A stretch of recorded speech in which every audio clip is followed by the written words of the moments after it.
All right, here again in New York, the heart of leftist darkness. Yesterday was the anniversary of Donald Trump's upset election victory, and Democrats actually, this is true, they gathered in Washington Square Park downtown to discuss their views and express their thoughts. Here's a brief clip.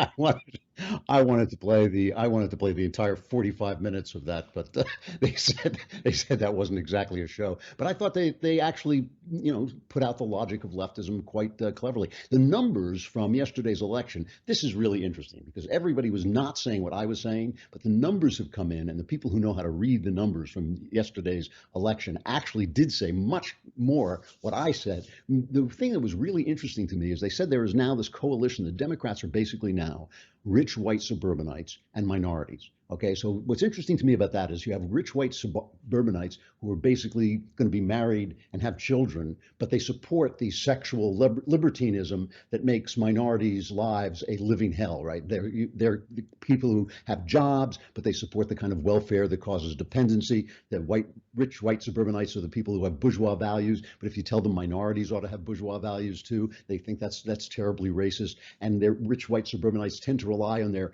skill to get ahead, but they feel dismayed if any mean Republican tells minorities that it's skill and hard work that'll get you ahead. So basically, what you have now, the Democratic Party is now composed of rich white suburbanites and the people whose lives they destroy with their policy. So it's going to be really interesting to watch that coalition unfold.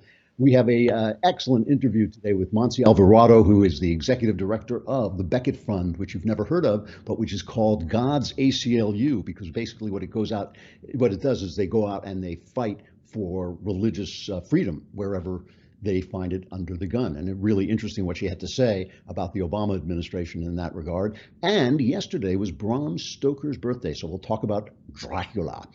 Trigger warning, I'm Andrew Klavan, and this is The Andrew Klavan Show.